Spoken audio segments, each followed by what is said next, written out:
Hello, family, ladies and gentlemen, boys and girls, and children of all ages.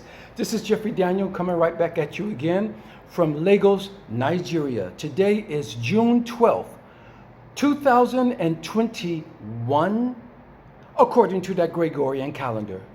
They had to stop that. Okay, you guys, check this out. I know things have been heavy lately, and I think today I want to get a little lighter, a much more lighter topic. It has a little weight to it, but it's a light topic, okay? You know, we've been so busy with the politics and the pandemic and the virus and the effect that it's been having on our lives, and I just want to move away from that and take us somewhere different, in a different direction. But first of all, I'd like to thank everybody who's been tuning in to my channel, to my videos, giving me your feedback, giving me your perspectives. You guys, you know, I've been here riding with you since this lockdown has happened. It's been officially a year now since I've been doing this. I think I started last April or May. And that's when I started my lockdown beard, just to show solidarity that I'm here with you guys, that I'm riding with you. You know, I don't mean to toot my own horn, but I like to think that I've always been a real type of person. I'm real with people. I'm a people person. I genuinely love people, and people who have met me, you guys can attest to that, I'm sure. And so since we're on lockdown, I just decided to talk to you all, just to talk to you. You know, I could have been sitting here like a celebrity, just putting things up there just to get hits and just to get views and see how many people, but I just wanted us to engage with each other because we were all in this same situation together. Nobody was exempt from this, you know. Celebrities have passed away from that virus, you know, as well as, you know, every normal citizen around the world. And it's still going on. It's not over with yet. It looks like we're trying to find a way out of it, but it's not over with yet, you guys. So I just been here riding with you guys, okay? Trying to be the voice of reason, okay? That's what I like to call. I think I'm gonna give myself that nickname, the voice of reason. I always try to be the voice of reason in chaotic situations, okay? Now, let me get into my disclaimers before I get started. I am not a prejudiced or racist person, and anything I say is not to be discriminative against any group of people, any individual, or any race of people. I bang on situations, I bang on subjects, I bang on systems, but I don't like to bang on people. And as I always tell you guys, I try to bring the truth, and sometimes the truth is uncomfortable. So if any of my truths that you might find uncomfortable, remember, the truth has no obligation to be comfortable. It just has to be honest, okay? All right, so one thing I'd like to say that today, June 12th in Nigeria is Democracy Day, and they were anticipating some protest or something, but it seems like not much of that got off. So we were anticipating it, but it seems like it kind of went, I really don't know what went on, but I'm not hearing anything has gone on heavy, and I'm glad of that. And is there something about June 12th in America? It's supposed to be like the day that independence, the day that the slaves were set free or something like that in America? Is it June 12th? Or is it June 10th? June 10th or June 12th? It's one of those days that in America they're commemorating that the days that the slaves supposedly were supposed to have been, you know, set free. So I don't know, you guys. I don't know. Okay. So anyway, I really appreciate you guys' feedback. If you guys want to subscribe, thank you very much. You guys have taken me over 600 subscribers. I know for a celebrity that's not a lot, but for me it's a heck of a lot because I appreciate each and every one of you guys. As I said, you don't have to agree with me. This is just about exchanging the knowledge and respecting each other, okay? As long as we can do that, hey, we're fine, all right? So today what I'd like to talk about is, because I grew up I was born in 1955, and I grew up in the 60s. And that was the whole age of the rocket age, you know, and UFOs. And then apparently America was in a space race with Russia. Russia put the first satellite in space called the Sputnik. Russia put the first monkey in space. Russia put the first astronauts in space. Then America had to catch up. So America had to boast that it put the first man on the moon. And that has always been a controversial issue there. because there's a segment of people who believe it really didn't happen, and a segment of people who believe that it did happen.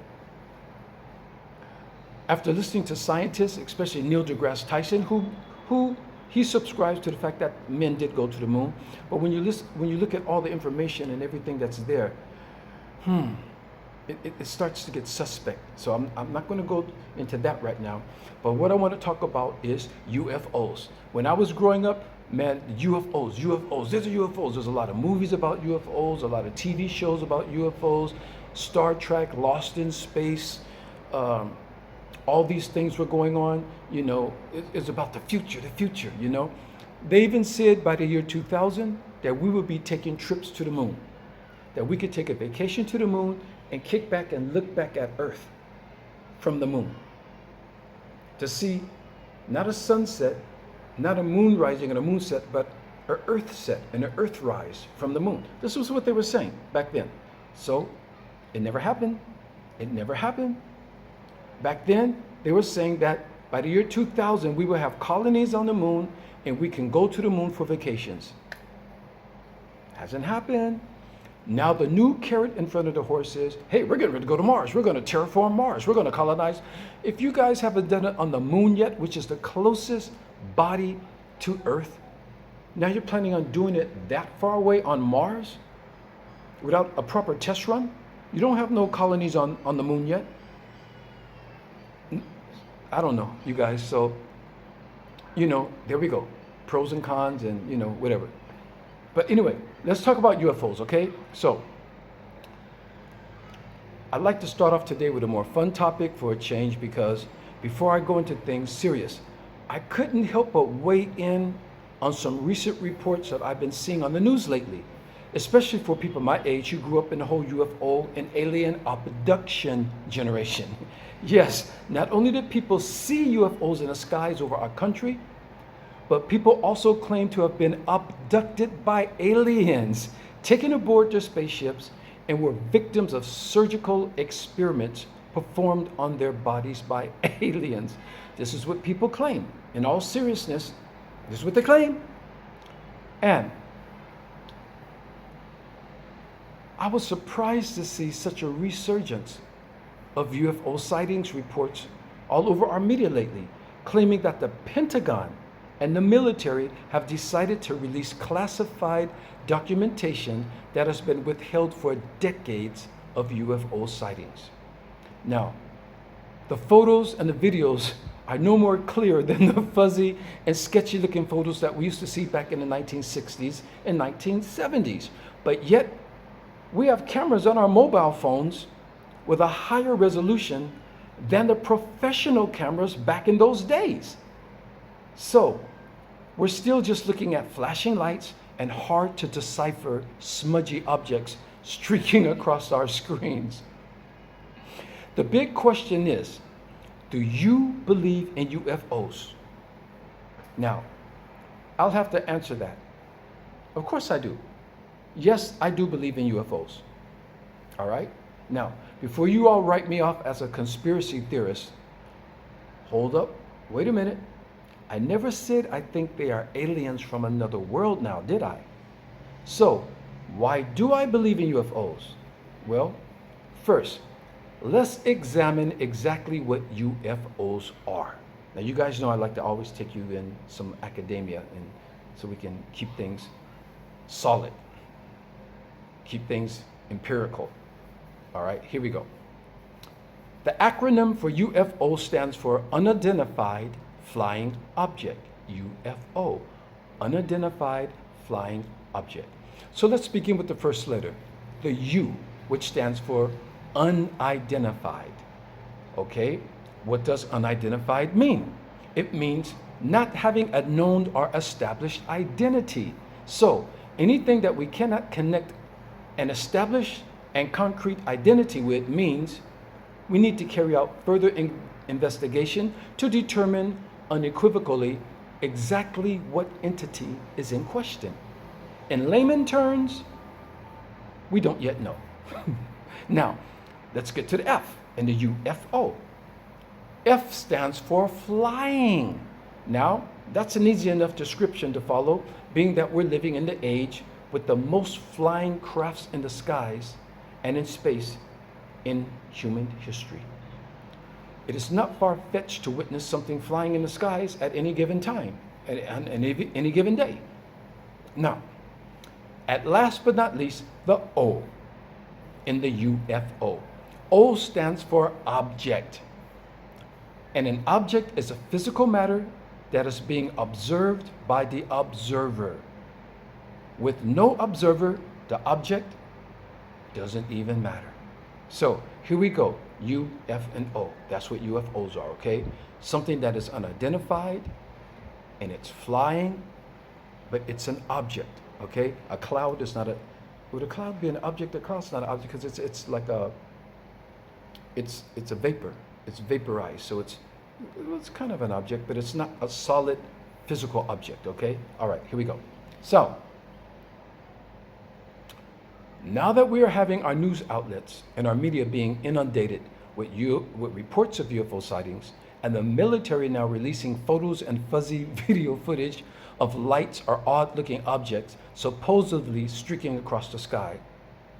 But why are we assuming it must be aliens from another planet or distant galaxy?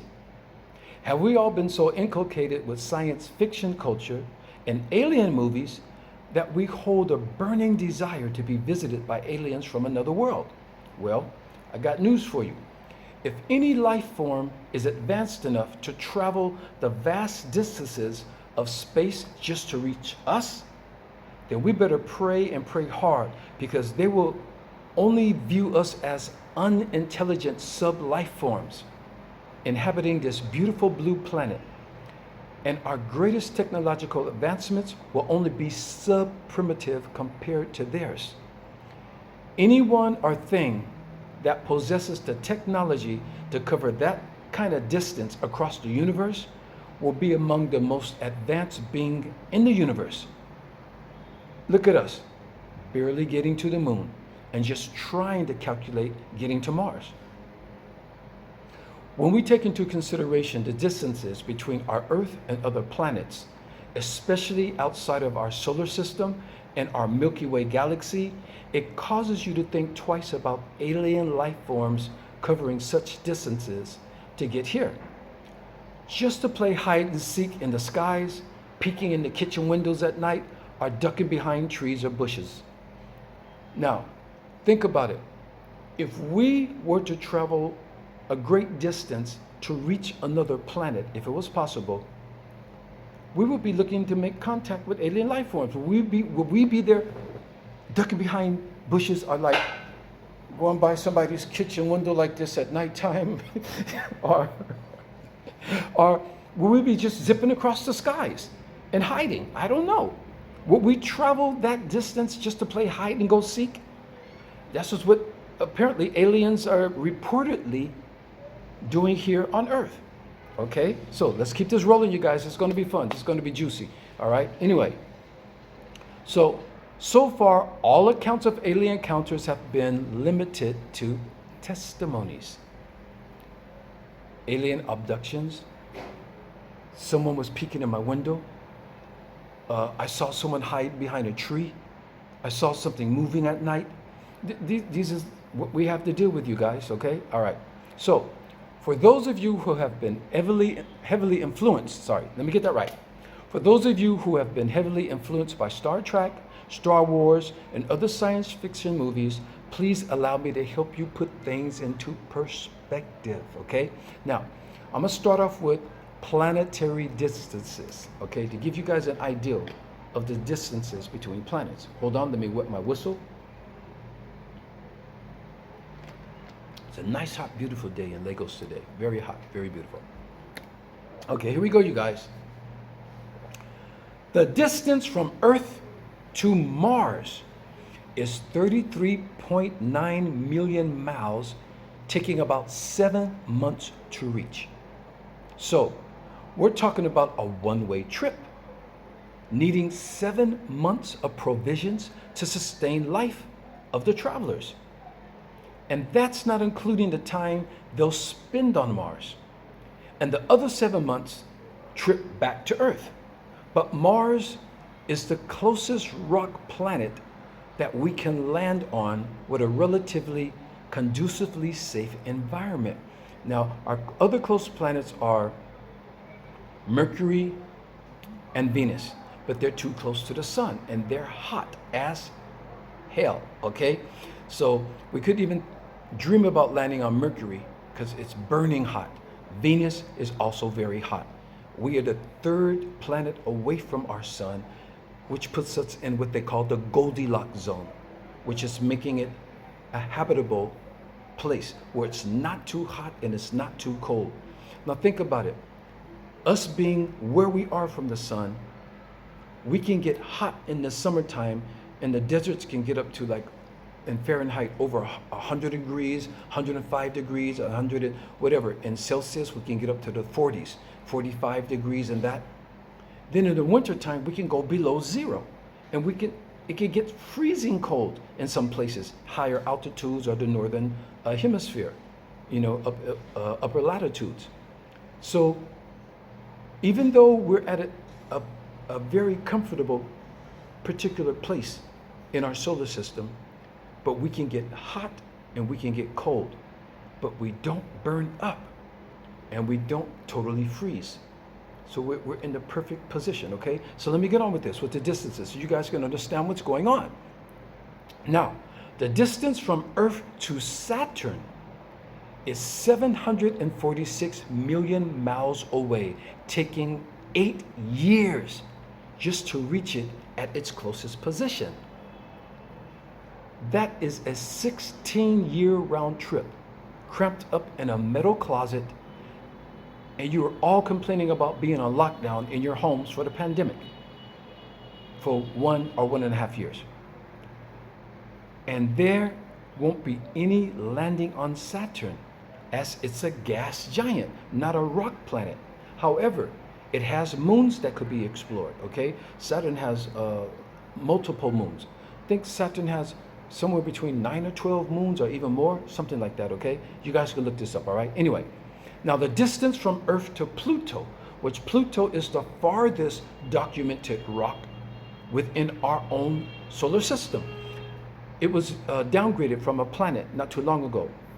At first they thought it was a planet, so now it's like a subplanet or something, but it's a sizable, excuse me, sorry about that. It's a sizable rock to be noted, but it's not actually a planet, okay? But check this out. It's at the edge of our solar system.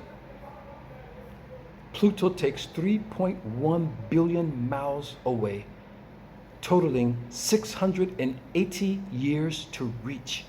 Now, I just explained the distance within our own 8 or 9 neighboring planet solar system. 3.1 billion miles and 680 years to reach, and we haven't even left our own backyard. I'm giving you guys an idea about distances. Now, let's look at the distance from our solar system, our 8-planet solar system and our sun, to the closest solar system, which is the Alpha Centauri A and B. It's a binary system. It's 4.22 light years away. Now, keep in mind, only 1 light year is a mere 5.88 trillion miles away. 1 light year, 5.88 trillion miles. But the nearest solar system to ours, within our galaxy, still within our Milky Way galaxy, we haven't left our galaxy, but the next solar system to ours is 4.22 light years away. Do the math. Still within our own Milky Way galaxy. Our own Milky Way galaxy that we're in, it would take to reach from one end to the other over 100,000 years traveling at the speed of light. I'm giving you guys an idea of distances, okay, before we get to these UFOs, all right? You have to understand the vast distances within our own solar system, then within our own galaxy, then from our galaxy to the closest galaxy. Now, let's go outside of our own Milky Way galaxy And let's look at the distance from our galaxy to the nearest neighboring galaxies, which is the Canis Major Dwarf Galaxy at 25,000 light years away. Remember, 1 light year is 5.88 trillion miles. From our galaxy to the closest galaxy, which is the Canis Major Dwarf Galaxy, is 25,000 light years away. Now remember, you guys are claiming that maybe aliens maybe came from one galaxy to ours, and that's the closest galaxy. The closest galaxy, 25,000 light years away. What about the distant galaxies? All right? Now, unless a super highly advanced alien species have found a way to master intergalactic space travel with technologies that's millions of years ahead of us, then we have to put aside our science fiction fantasies and know that these unidentified flying objects that are flying around in our skies are indeed earthly in origin. I'm sorry to be the one to have to bust you guys' bubbles. You see, I truly believe that some things we see in the skies are unidentified flying objects, no doubt, but do I believe it's aliens from another world? I sincerely doubt it. Until we can identify them, I think it's us. Either some secret flying programs or something that some other military government is testing out, or possibly something from our own future that has traveled back into the past, which is our present, but trying not to interfere or interact as to disrupt the space-time continuum. I got that from Back to the Future. Okay, so I mean, think about it. You know, let's think forward, you guys. In fact, think about the people who lived in the 17 and 1800s and try to explain to them what's happening today. Wireless mobile phones with videos. We can see each other talking on phones from the other side of the planet. Spaceships, satellites, non-stop air flights from America to Japan or from Japan to Australia, automobiles, I mean, televisions. I mean, we can go microwave. I mean, try to explain that to the people. So let's think forward. We have to take into consideration that maybe people would have mastered time travel and maybe coming back, but then they know that they're not supposed to interfere with us, because if they interfere, it will disrupt the space-time continuum, like the professor and Marty in Back to the Future. Okay, you guys, so let's keep this going, you guys. This is fun, you guys. This is fun for a change. It's not serious. It's not so heavy, you know. It's fun. Okay, so people, family, friends, and foe. Don't be so easy to be fooled. Research and find out how implausible it is to reach other distant star systems. Oh yeah, I hate to tell you guys that solid objects with a mass, such as a spaceship, are impossible to travel at the speed of light. All that hyperspeed and space jumping and wormhole space folding technique is just cinematic entertainment. It's the things that movies are made of, you guys. And hey, who am I to say we can never achieve such technology? Maybe in the far distant future, but I can say such theories remained out of reach today. And it's still just fantasies, you guys.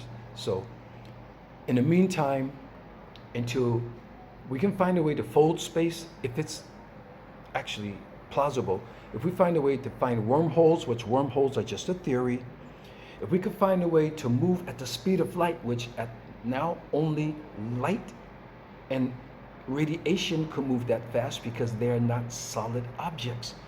The faster something solid moves in space, it slows down. So we can't achieve that stuff that you see in Star Wars, Star Trek, and all that. So now that we know the distances that it takes, now I know some of you might go, well, wait a minute, you're talking about aliens, they're not human. So maybe aliens have a type of body or type of spaceship that can travel trillions of miles to reach us. Okay, let's say for the sake of argument that there is a life form, alien life form, that can reach us. What are the chances of them coming here and zipping back and forth across the sky so we can take blurry photos of them, or hiding behind bushes, peeping behind trees, and peeking into people's kitchen windows? And now you guys, I don't mean to play the race card. I'm sorry, I don't mean to play the race card. But why would they only abduct white people? Because there's always somebody out in the farm, out in the woods or something like that. Yeah, Zeke, I was abducted by aliens. I was sitting up, with my dog. What do they call the dog? Sitting up with my dog, Duke. And me and Duke just saw this light in the sky, and it came down, and we didn't know what it was. I had to spit out some of my tobacco. And you know what? It was a bright light. It was a real bright light. And the aliens came, and I saw them. They were small, and they had big heads. And they came, and they abducted me. And they put me on a slab, and they experimented on me. Sexual experiments. Intrusive things. And parts of my body that I'm not willing to even mention to you. And after they finished with me, they sewed me back up and put me back into my farm. Put me on my porch with Duke again. These are the evidence that we have of first encounters with aliens. This is what we have to go by. So, for all you people who are looking at UFOs and you're seeing TV and they showed that this little something is moving and you can't really understand what it is, it's fuzzy. Even the ones that are released by the military, they got this something that has a funny shape, and they said, look at it, and look how fast it's going. We can't even make out what it is. It's something at nighttime. It looks like it's done with an X-ray, or what did they call it? Either not ultraviolet, but something infrared, like some infrared or something. And I don't know, you guys. You just can't show me some unidentified piece of something that's supposed to be, look at it, look how it's moving. And we're supposed to believe that these are aliens from another planet, that the UFO are actually aliens. No doubt it's unidentified. That I can agree with, okay? We got that 100%. They're unidentified. Are they actually flying? Is it a reflection of something? I don't know what it is. But okay, we have flying things, so it's not impossible. Yeah, we're in the flying age, so okay, things can fly. But what exactly is the object that we're witnessing? And that's what we have to come to terms with, okay? So this one isn't so long, you guys, and I just had to weigh in on the UFO thing because it's on our TV now, it's on the news. Our news agencies are saying, ladies and gentlemen, the Pentagon has decided to release sightings of UFO, which they have been withholding for decades. So why now is a moment of truth? Why now spit it up? And even the ones that they're releasing are still undecipherable. You really can't make it out what it is. So we're looking at this thing going, wow, yeah, it is a UFO. Ooh, yeah. As the astrophysicist Neil deGrasse Tyson, who is the head of the Hayden Planetarium in New York, would say, he would say, once you say it's an unidentified flying object, that's when you shut down the conversation and walk away, because it's unidentified. And this is an astrophysicist saying this, okay? I love that guy, Neil deGrasse Tyson. He's such a brilliant mind. You guys need to check him out. Neil deGrasse Tyson. He's on YouTube. He had a program, the Cosmos and Space Talk. He has all these things, you guys. You can learn a lot from him, okay? All right. So anyway, in the meantime, you guys, continue to take care of yourselves. Spread the love, even if it's alien love that you think is coming from another planet. But you know what? Before we start dreaming of meeting aliens from another planet, I think we need to find a way to get along with each other here on this earth. And as far as we know, our Earth is one of the most beautiful planets in the universe. It's a beautiful blue planet surrounded by oceans and mountains and forests and animals and vegetation and plant life and a lot of beautiful people who just don't know how to get along with each other. That's so sad. That is so sad. Hopefully we can find a way to make that happen, you guys. And I have a song that I just finished mixing and I'm going to bring it out. It's called Back to the World, and that's what I'm talking about. We need to go back to being human again. Let's take it right back and start it again. I think that if we go back, take it back to basics, I think that's what we need to do, because we've gone so far away from it, you guys. We've gone so far away from it. I don't mean to diss anybody, but I was listening to a lot of rap music lately because I just wanted to see what's going on and get some ideas. I think anybody who has to take a big wad of money and to hold it to their ears and put it in their video and to show off that I got $100,000 around my neck, I got $100,000 around my wrist, I got $50,000 here, and they're showing off how much money they have, showing off how expensive their cars are, showing off. What about you? What about you? Okay, you're spitting some bars, but what is the real content of your character? What is the validity of the person that you are? Why do you need all this? Starting off in your videos, the cars, and actually showing us your money and stuff. Okay, you got money, and we're happy for you. I'm happy you're getting paid. It's a good thing. But that is the subject of your art. That is your lyrical content, is how much money you got and what you're driving and where you fly to and what you buy. And I'm sorry, I come from the old school, you guys. I come from the era where we sit down and push the pen and we create stories. Even we create metaphors in our stories, and we let your imagination, flow with it when you're listening to the lyrics, and we're painting pictures for you with our lyrics. I'm not saying you guys aren't painting some type of picture too, but what is the content? What is the integrity of it? What is the substance? This is what I'm talking about. I know every generation has its thing. That's why I'm not trying to bang on you guys about it, but I want us to influence the next generation with something positive. Give them something to build on that's going to enhance the quality of their lives, So anyway, you guys, let's just continue to try to be our best with ourselves and with each other. Continue to spread the love.